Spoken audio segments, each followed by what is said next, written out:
Hi, I'm Eleanor Blair, one of the English teachers at Newcastle College, and this is a remote learning session for Paper 2 non-fiction writing. And this session is focusing on one particular form of transactional non-fiction writing, which is travel writing. So firstly, like all these remote sessions, on the right hand side you've got a short SPAG activity just to get you started. So the point of this activity is to get you to think about avoiding minor sentences. So avoiding using sentences that don't make sense properly on their own, and we'll call these fragments. So the two examples here, creeping along the corridor and unhappy with it. Currently they don't make sense on their own, and you'd need to add something to that sentence so that it would make sense. So pause the video and have a go at adding something to those fragments to make them make complete sense. So hopefully you've been able to have a go at correcting those sentence fragments. General thing to remember is that a sentence needs to have a subject. It needs to be about something or someone or an object, and it also needs to have a verb. So there needs to be something that happens or exists in the sentence. So those two there, creeping along the corridor, we've got a verb, creeping, but we haven't got a subject. We don't know who's creeping along the corridor or what's going on there. It doesn't make sense because it hasn't got a subject. So creeping along the corridor, comma, I approached the locked door.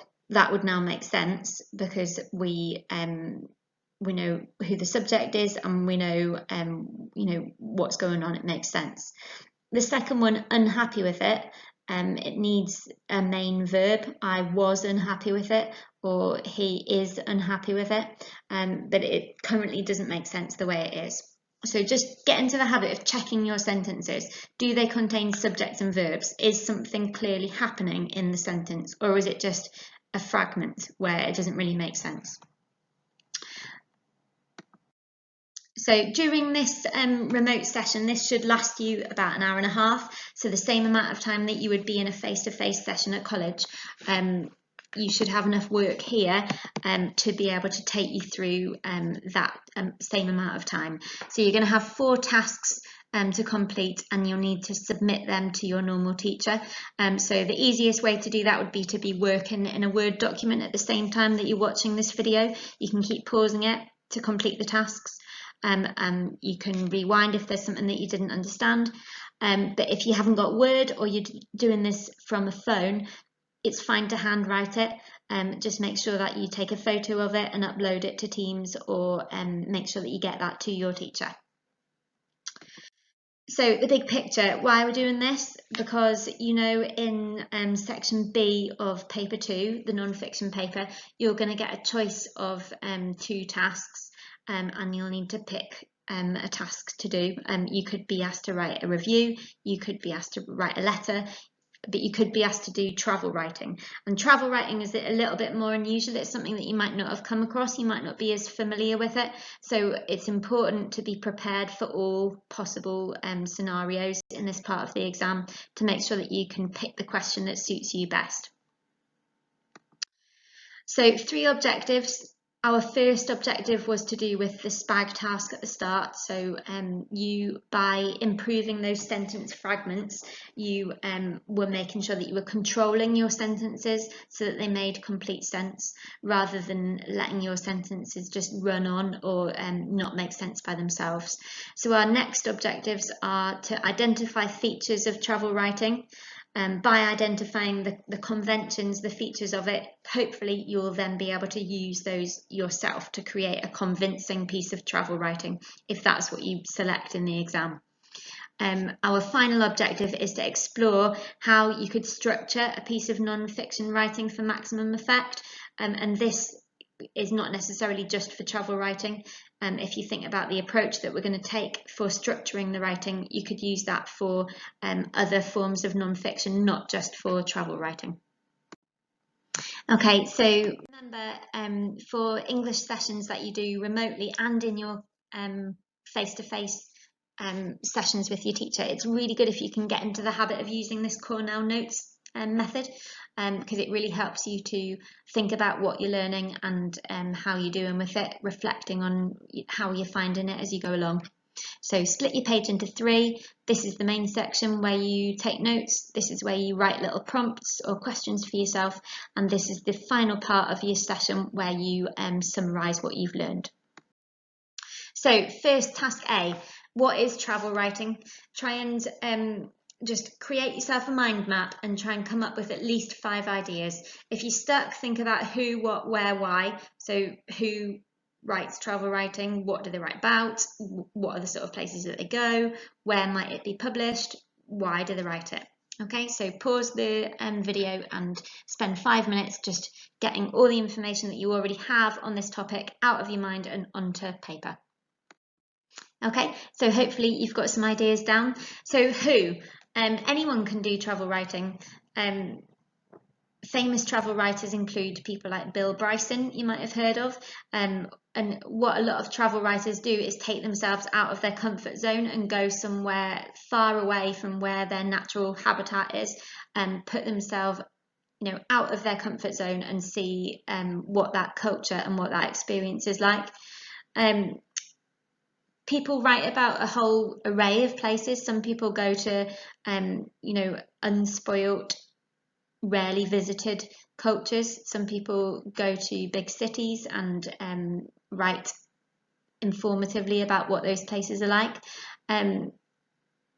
Travel writing sometimes is published. It's often a section within a newspaper. So newspapers like The Independent and The Guardian have sections of travel writing in their weekend editions. So in those sections, a whole variety of writers would regularly visit places and give their sort of feelings and reactions to them. Why do they do it?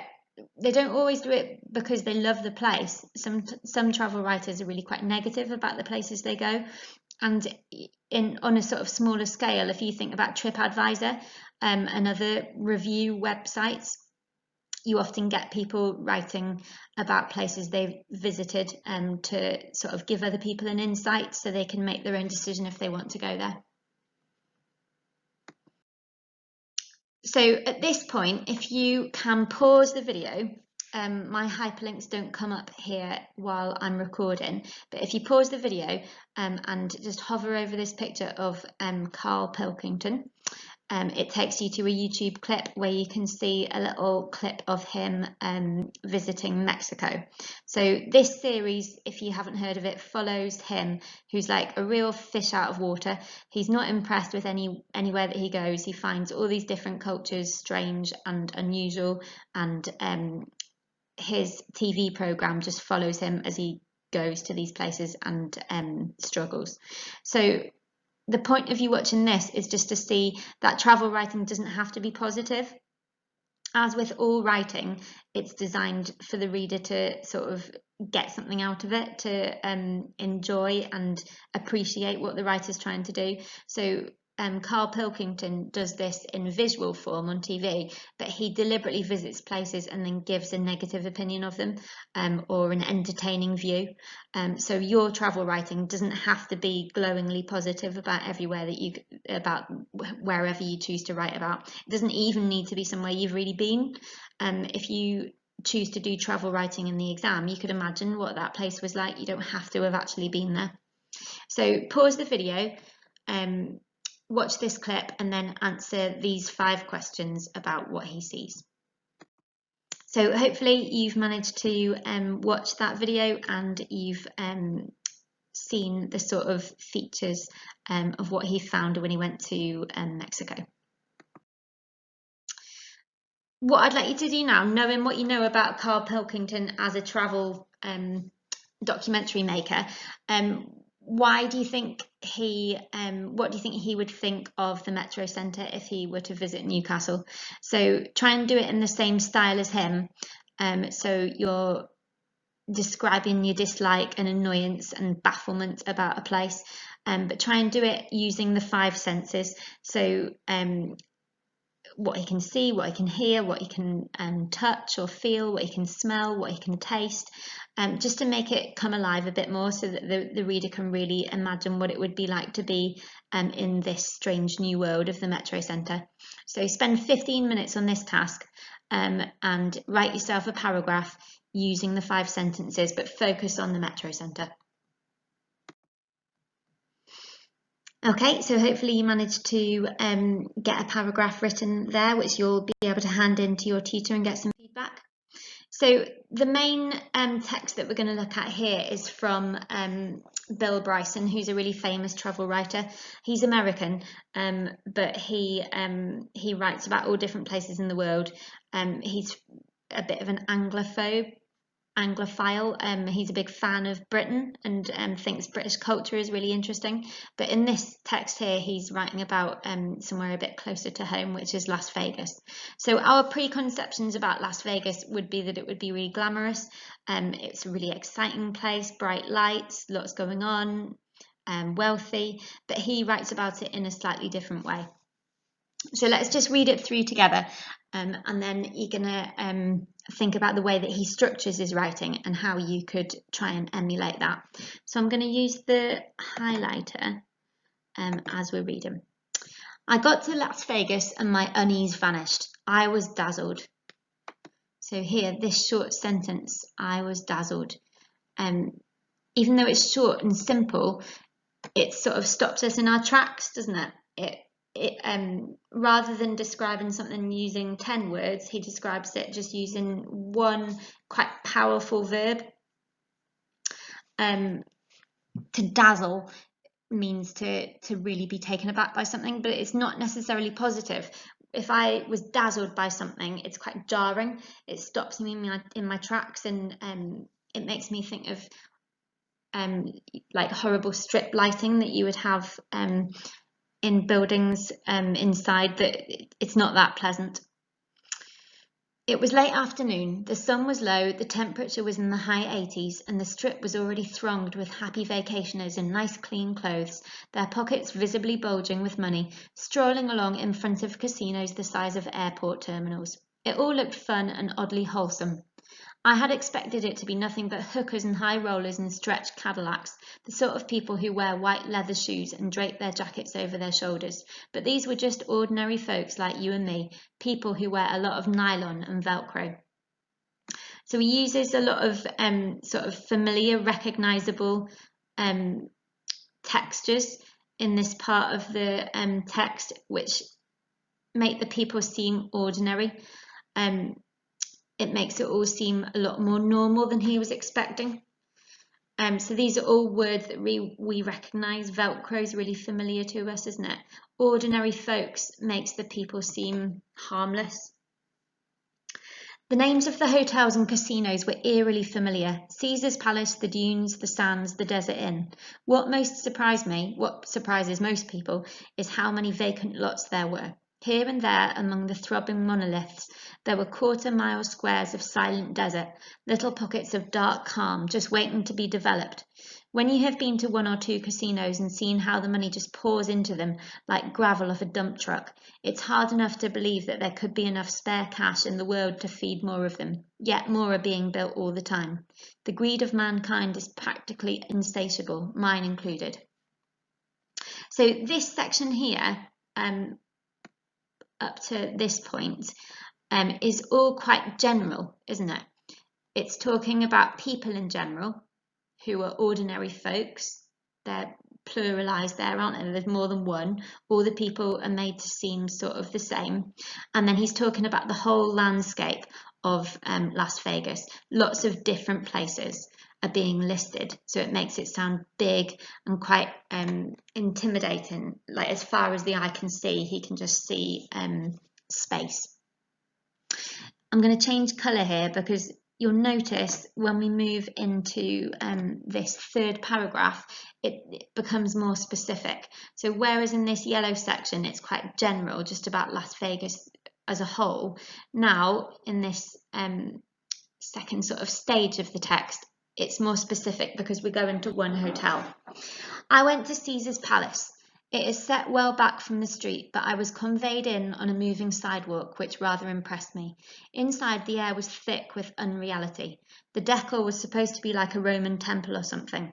Statues of Roman gladiators and statesmen were scattered around the place, and all the cigarette girls and ladies who gave change were dressed in skimpy togas, even if they were old and overweight, which most of them were, so their thighs wobbled as they walked. It was like watching moving jello.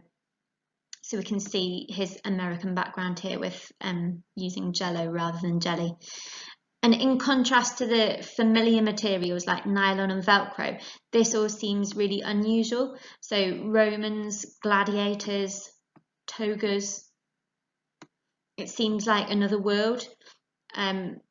It's completely different to the familiarity that's established in this opening. I wandered through the halls full of people intent on losing money, endlessly, single-mindedly feeding coins into slot machines, or watching the clattering dance of a steel ball on a roulette wheel, or playing games of blackjack that had no start or finish but were just continuous like time. It all has a monotonous yet anxious rhythm. There was no sense of pleasure or fun. I never saw anyone talking to anyone else, except to order a drink or cash some money. The noise was intense. The crank of one-armed bandits, the spinning of thousands of wheels, the din of clattering coins when the machine paid out. So notice how he's using the senses here, this list of sounds, this sort of group of three, the crank, the spinning, the din, build up this intensity of noise. So he's not just describing what he can see, he's involving us in the whole experience of being there. All our senses are sort of being overloaded. A change lady jelloed past and I got $10 worth of quarters from her. I put one in a one-armed bandit. I had never done this before. I am from Iowa. Pulled the handle and watched the wheels spin and thunk into place one by one. There was a tiny pause and the machine spat 6 quarters into the payout bucket. I was hooked. So here, I'm going to change colour again because it's becoming even more specific. We were first just generally in Las Vegas, then we were in one hotel, and now we're on one machine. Sometimes the machine would spit back some quarters and I'd put in those as well. After about 5 minutes, I had no quarters left. I flagged down another ample-hipped Vestal Virgin and got $10 more. This time I won $12 worth of quarters straight off. It made a lot of noise. I looked around proudly, but no one paid any attention to me. Then I won £5 more. Hey, this is all right, I thought. I put all my quarters in a little plastic bucket that said Caesar's Palace on it. There seemed to be an awful lot of them gleaming up at me, but in about 20 minutes the bucket was empty. I went and got another $10 worth of quarters and started feeding them in. So we've got quite a lot of repetition now of specific amounts, the words, quarters, and bucket are being repeated a lot. So it really builds up this impression that this is repetitive. It's quite boring. He's just doing the same things over and over again. I was beginning to realise that there was a certain pattern to it. For every 4 quarters I put in, I would on average get 3 back, sometimes in a bunch, sometimes in dribbles. My right arm began to ache a little. It was boring, really, pulling the handle over and over, watching the wheels spin and thunk, thunk, thunk, spin and thunk, thunk, thunk. So again, we've got the imagery of what he can hear, which is making this seem more real for us.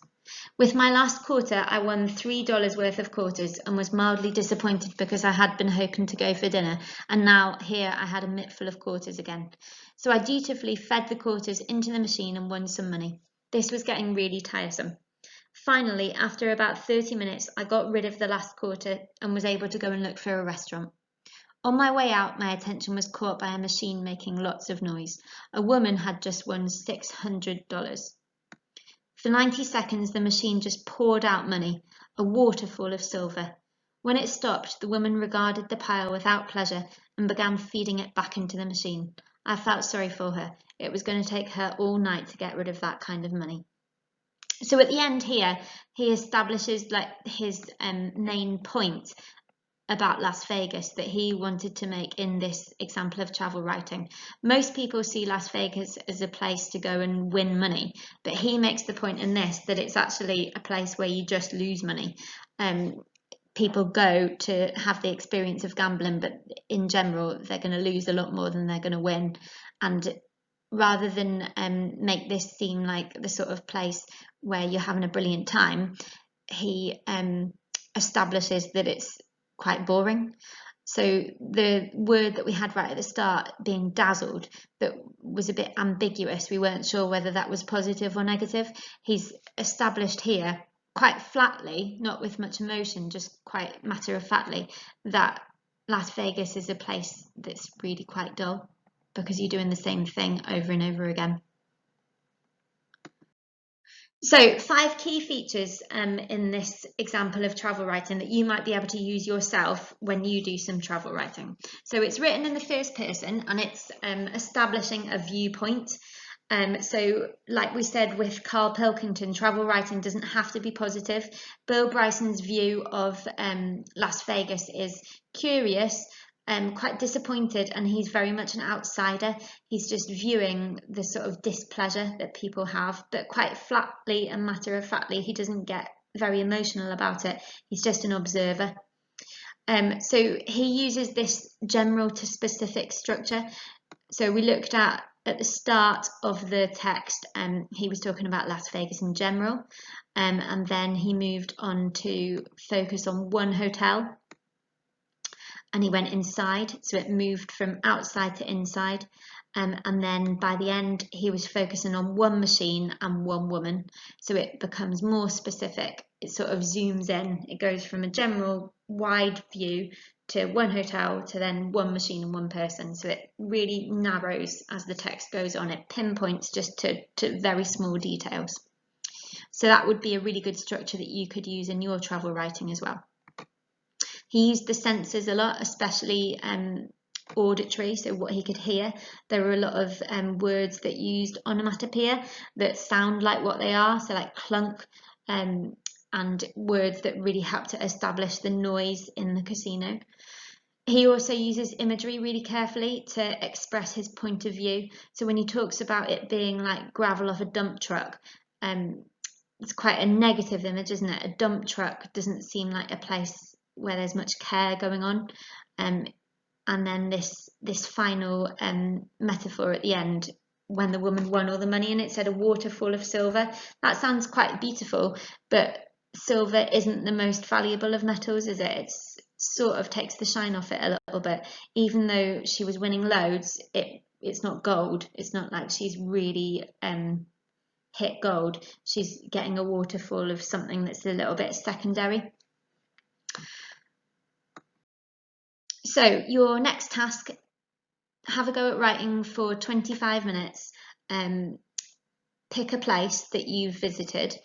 So this doesn't necessarily have to be somewhere you've really visited. No one after the exam is going to come to your house and check if you've really been to the place that you've written about in your writing section. It doesn't have to be true. But try and use those 5 features that Bill Bryson used to structure your piece of writing. So it says, write an entry for a travel writing competition about a place you have visited and have strong opinions about. I would find it easier to write about somewhere I wasn't 100% positive about. The cliche that you want to avoid is writing about a beautiful beach with soft sand and fluffy clouds and beautiful blue water. Really boring because loads of people are going to do that. Pick somewhere more unusual and distinctive so that you can express a more interesting opinion about it. Okay, so pause this for 25 minutes and have a go at writing, and really try and use that general to specific structure that we saw in the Bill Bryson clip. So here's your mark scheme to have a look at and see if you can self-assess where the part of the mark scheme that you feel that you were on when you've written your extended response. So here, to be in level 3, which is half marks, which is getting to the point where you're, a grade 4, which is what lots of people are aiming for. It says here, connects structural and grammatical features with paragraphing to make meaning clear. Double check your writing. Are you writing in paragraphs? Because you definitely should be, not just in English, but in anything that you write. Whenever you make a new point or a new place or a new time, you should be starting a new paragraph. Have you managed to use that structural method of general to specific? Because that would definitely be getting you further up the mark scheme. In terms of SPAG here, we looked at the start about how to avoid writing sentence fragments. So it's to be getting into the middle of your mark scheme, getting to grade 4 level, you need to be using a range of sentences, and they need to be controlled. So if you're still using sentence fragments that don't make complete sense, then that wouldn't count as control. So you could be losing marks, for SPAG, which are really important. Okay, in terms of your summary, hopefully you've used this Cornell method to make notes, and this is a really good way that you can keep some consistency between this home learning and the learning that you're going to do face-to-face with your normal teacher. So if you can just answer these 5 questions as a summary. So why is "on my way out" not a full sentence? Think back to what we did at the start. Are travel writers always persuading the reader to visit the place? What are the 5 senses? How can you structure a piece of writing moving from a general to specific focus? Which sentence from your writing are you happiest with and why? So this is just for you and to inform what you might want to talk to your teacher about next lesson. But these questions here don't need to be handed in. This is just for you to reflect back on everything that you've covered in this session and think about what your strengths and areas for development might be in your next face-to-face session. So just as a final reminder, what do you need to submit? You hopefully have done this as a Word document or on paper, but you have completed tasks A, B, C and D, and you're going to email them or send them via Teams or hand them in person, whatever your teacher has asked you to do. You're going to submit that for feedback to your teacher. Good luck.